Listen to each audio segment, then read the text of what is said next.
हाँ भाई, क्या हाल है आप सभी के। चलिए अच्छे। चलो भाई, तो जैसा कि आपको पता है हमारा चैप्टर अभी रनिंग में है। थोड़ा लॉन्ग चैप्टर है और अभी क्लास भी कम टाइम की है, तो थोड़ा भाई टाइम तो लगता है। और साथ में नोट्स लिखाना है विद थ्योरी, कोई पॉइंट नहीं रह जाए हमसे, तो थोड़ा टाइम भाई लगता है ना। समझ रहे। आप मुझे बताते नहीं यार कमेंट वगैरह करके कि सर धीरे चल रहे हैं या कैसे चल रहे हैं ना, बता दिया करो यार। समझ रहे हैं। चलो, मुझे कैसा पता चलेगा फिर आप कैसे फील कर रहे हैं, है ना। देखिए भाई, जैसा कि आपको पता है कि हमारी जो बात चल रही थी वो ग्रसनी के ऊपर, सॉरी ग्रास नली के ऊपर चल रही थी। अच्छा, ग्रास नली जो होती है उसकी जो लेंथ होती है वो 25 सेंटीमीटर होती है, 25 सेंटीमीटर हम जानते हैं। अब ये जो औतकी वाली क्या बात है, ये क्या शब्द है भाई औतकी। अब एक शब्द को ध्यान रखना, एक शब्द होता है हिस्टोलॉजी। हिस्टोलॉजी को हम औतकी बोल के चलते हैं। देखो, संरचना जो होती है वो दो प्रकार की होती हैं। एक तो होती है आउटर स्ट्रक्चर और एक होती है इनर स्ट्रक्चर, आंतरिक संरचना। लेकिन यदि हम किसी भी अंग की ऊतक लेवल की बात करें, ऊतक मतलब इसमें कौन से ऊतक हैं, किस प्रकार की इंपॉर्टेंट संरचना है, तो यदि हम उसकी ऊतक लेवल को देखकर उसकी संरचना की बात करें तो हम उसे उसकी हिस्टोलॉजी बोल के चलते हैं, यानी कि औतकी। तो ग्रसनी वैसे हम देखेंगे तो भाई 25 सेंटीमीटर एक लंबी नली होती है और एक ट्यूब लाइक स्ट्रक्चर होती है, वो हमने देख लिया। लेकिन यदि हम इसकी हिस्टोलॉजी की बात करें, इसके ऊतकों की बात करें, तो फिर हम इसकी पूरी आंतरिक संरचना को टटोल कर देखते हैं, है ना। तो आप याद रखो, जब हम इस ग्रास नली की, देखो बात समझो, ये है आपकी ग्रास नली इस प्रकार, है ना, एक ट्यूबलाइक स्ट्रक्चर होती है। तो इस ग्रास नली की यदि हम हिस्टोलॉजी देखें तो इसमें 4 लेयर होती हैं जो बाहर से भीतर इस प्रकार होती हैं। ये है फर्स्ट लेयर, पहली परत, ठीक है। ये है दूसरी परत, ठीक है। और ये है तीसरी लेयर, ठीक है भाई। और यहां पर सबसे लास्ट में होती है चौथी लेयर, ठीक है। 4 परत, सेम 4 परत बिल्कुल यहां पे होंगी, इधर से भी। समझ रहे ना आप मेरी बात को।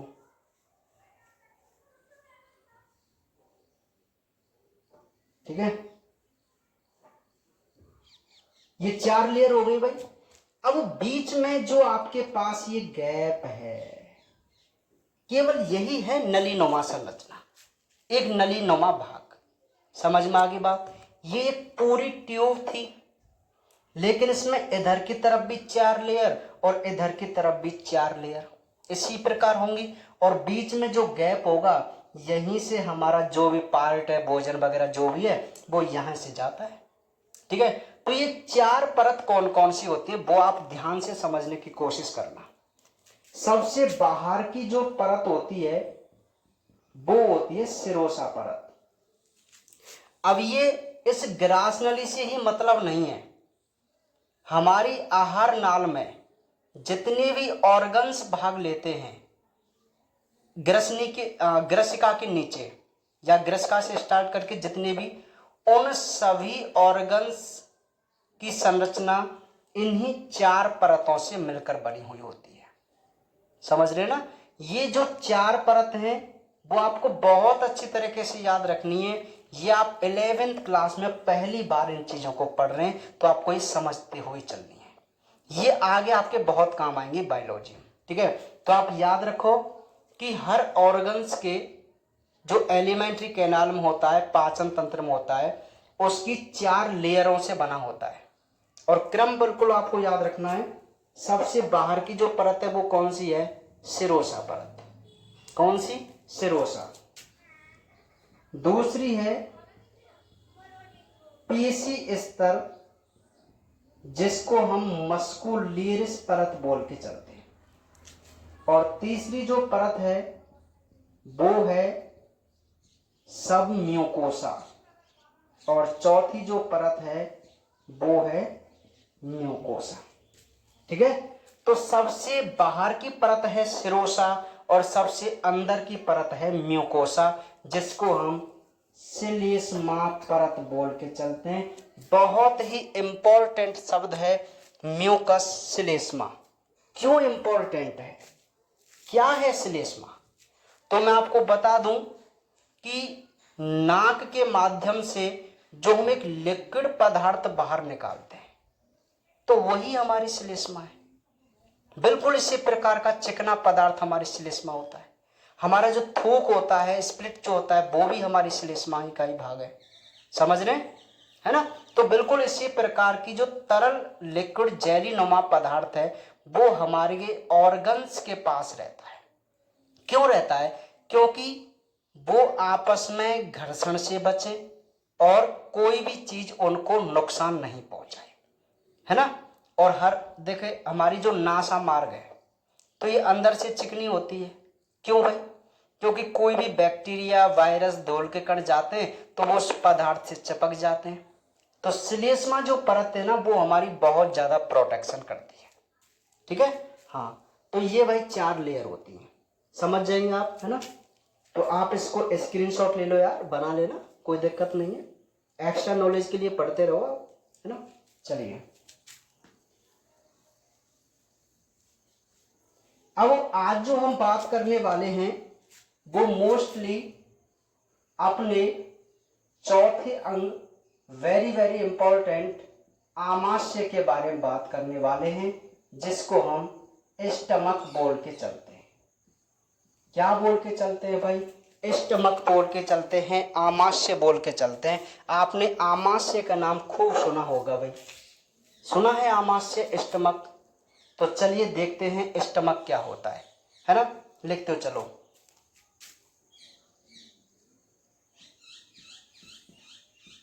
आमाशय जे आकृति का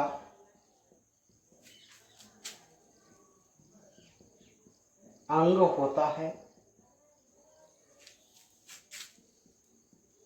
इसके 3 भाग होते हैं। पहला है जठरागम, जिसको बोलते हैं कार्डियक। ठीक है, यह है प्रथम भाग है जो ग्रसनी से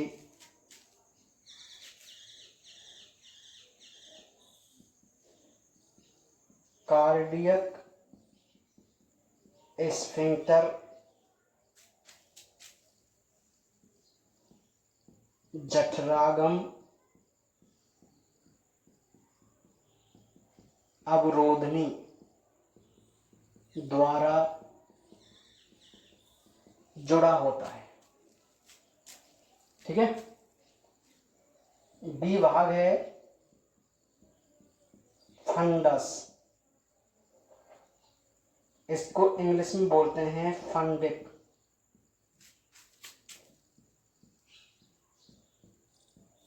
यह मध्य भाग है जो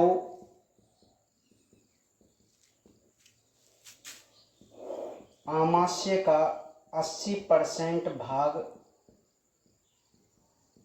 बनाता है। पाचक रस का स्राव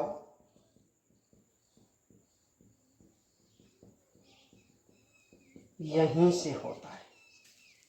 सी है लिखते चलो आप, है ना। जठर निर्गम, जिसको बोलते हैं पाइलोरिक, यह है अंतिम भाग है जो छोटी आंत्र की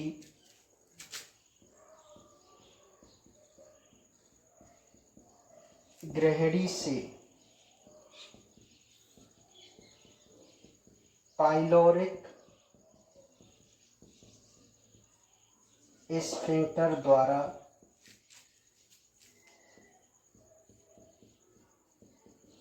जुड़ा होता है। ठीक है, तो ये फिलहाल आप ये 3 थ्योरी लिखो भाई। इसके जो 3 टाइप हैं इनको आप नोट कीजिए।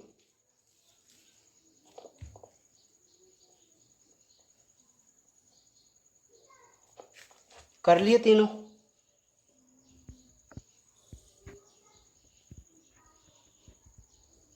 ठीक है, सुनो। हाँ, देखिए भाई, अभी जो हमारा नेक्स्ट ऑर्गन है वो कौन है? आमाशय। तो क्योंकि आप जानते हैं हम संरचना पढ़ रहे हैं, तो हम आमाशय की भी संरचना देख रहे हैं। तो आप ध्यान से समझो कि जो आमाशय होता है वो एक तो जे आकृति का अंग होता है।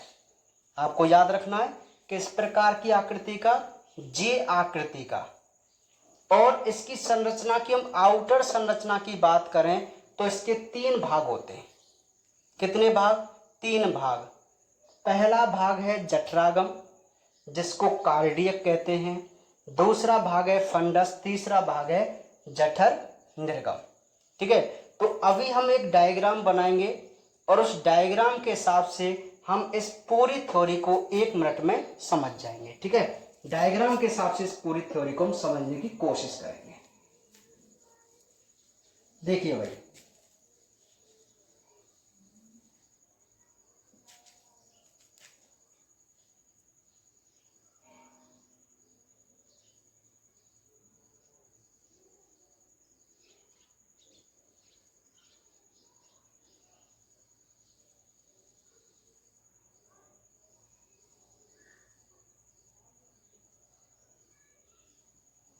ठीक है, ये जो संरचना आपको दिखाई दे रही है ना, वो एक आमाशय की संरचना है।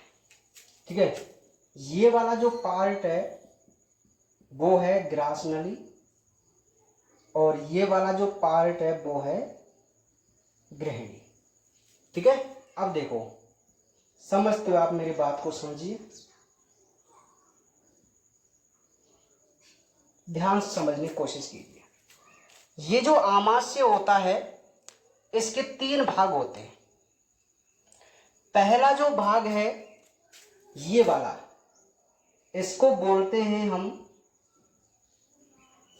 कार्डियक, यानी कि जठरागम।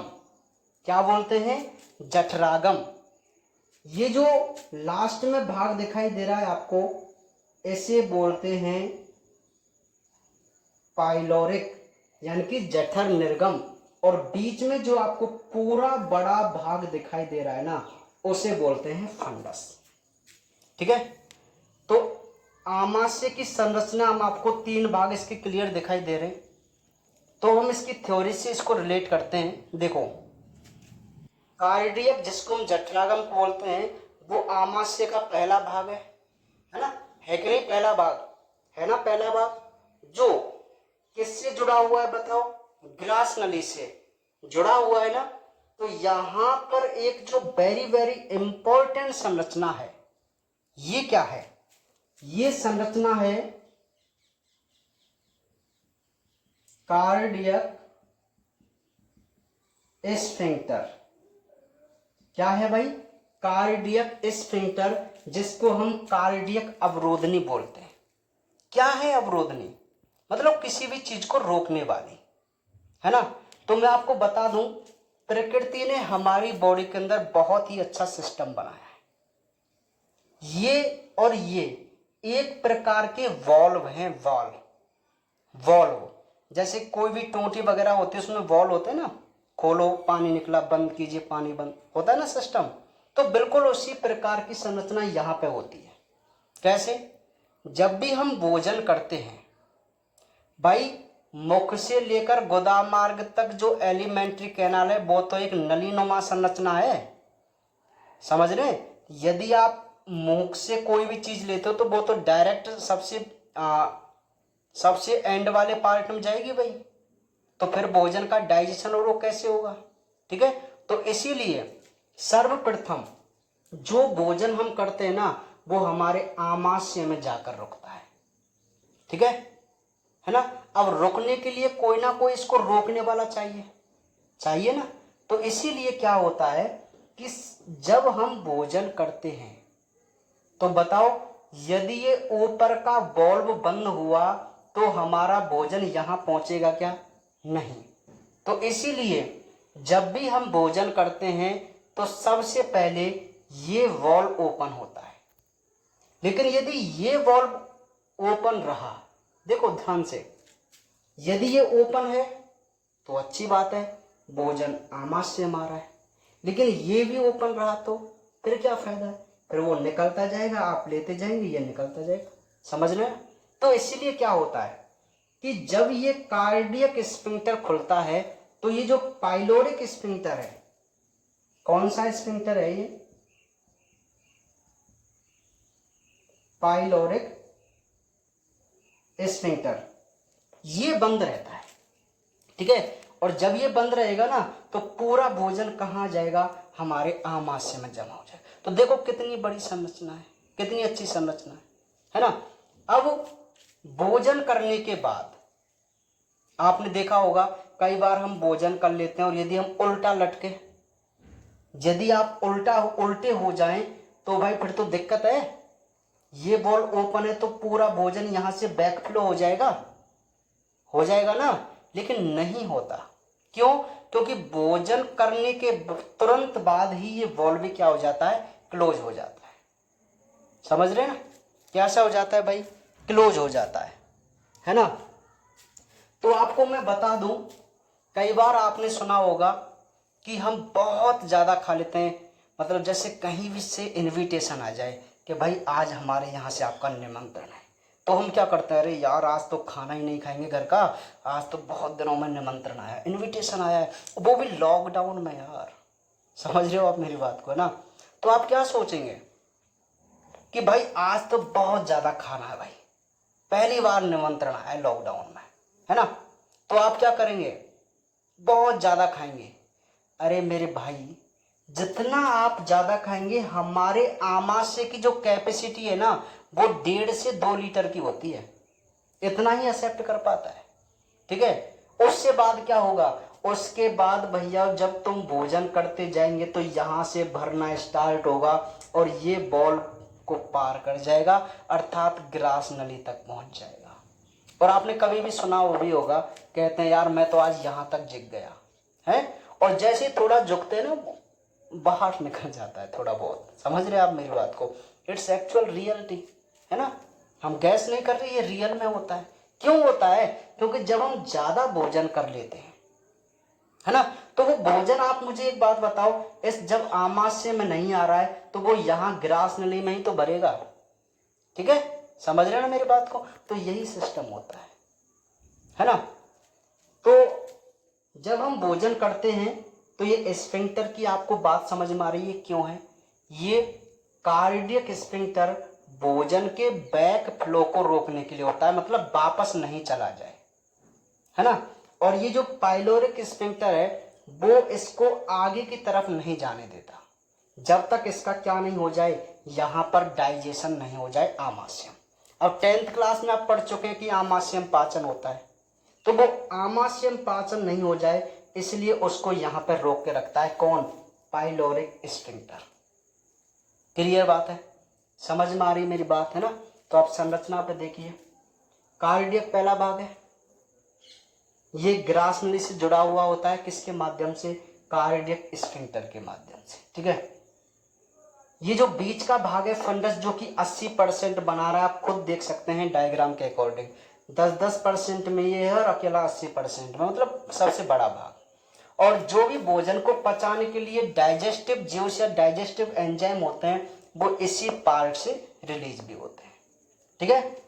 और तीसरा है पाइलोरिक, जो कि सबसे अंतिम भाग है, और जो ये छोटी आंत स्टार्ट है जिसका पहला भाग है ड्यूडेनम, जिसको हम गृहिणी बोल के चलते हैं, तो उससे ये जुड़ा हुआ होता है कौन से स्फिंक्टर से, पाइलोरिक स्फिंक्टर से। ठीक है। तो ये डायग्राम को आप अच्छे तरीके से बनाइए, बिल्कुल आपके बहुत काम आएगा ये। बनाओ फटाफट। ठीक है, चलिए बना लिया, स्क्रीनशॉट ले लिया करो, यदि नहीं बनता है तो ना बाद में बना लिया करो। चलिए, ये तो है आमाशय की संरचना, और अब हम इसकी देखते हैं औत की, जिसको हम बोलेंगे हिस्टोलॉजी। फटाफट आप लिखते चलना, वेरी वेरी इंपॉर्टेंट। इसके भी 4 स्तर होते हैं, मैं आपको बता ही चुका हूं, वही 4 स्तर है। पहला है शिरोसा, दूसरा है पेशी स्तर। अब पेशी स्तर में मुख्य बात यह है कि यहां पर तिर्यक पेशी, अनुदैर्घ्य पेशी और वर्तुल पेशी, ये 3 पाई जाती हैं। आप इसी प्रकार नोट करना। तीसरा है सब म्यूकोसा, ठीक है, और चौथा है म्यूकोसा। ठीक है,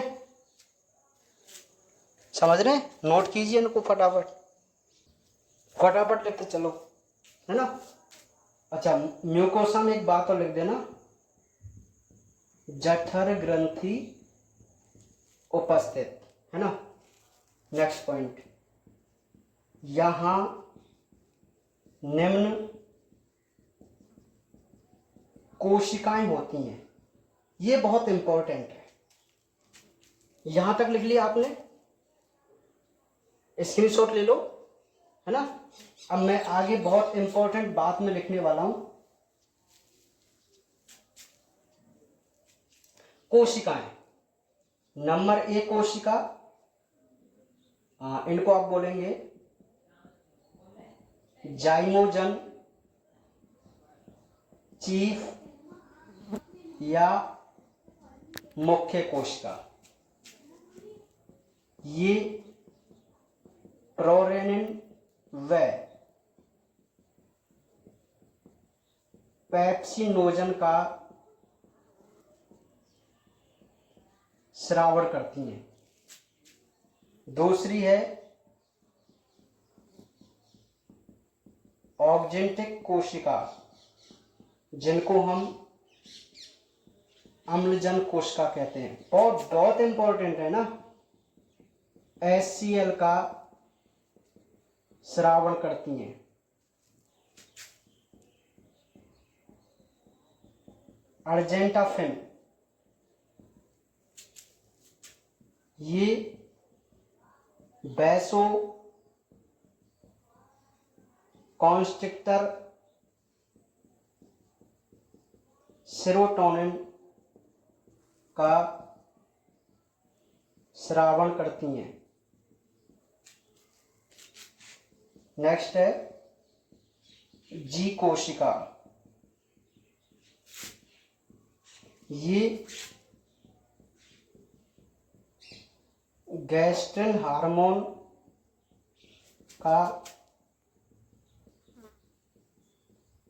स्रावण करती हैं, जो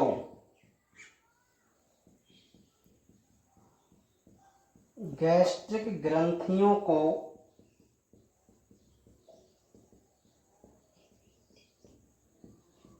संकुचित करता है। ठीक है, तो ये 4 प्रकार की जो मुख्य कोशिका हैं, जिनके बहुत ज्यादा काम होते हैं, ये सभी आमाशय की श्लेष्मा परत में पाई जाती हैं। ठीक है भाई, ये इन सभी के कार्य हैं। इनके कार्य जब हम पाचन तंत्र पढ़ेंगे कि आखिर पाचन कैसे होता है, तब हम इसको डिटेल में समझेंगे। तो अभी आप थ्योरी लिखो। तो ये है आपका आमाशय, ठीक है। तो बाकी जो कल हम बात करेंगे वो करेंगे अपनी छोटी आंत्र के बारे में, ठीक है भाई। तो आज हम केवल इतना ही पढ़ेंगे।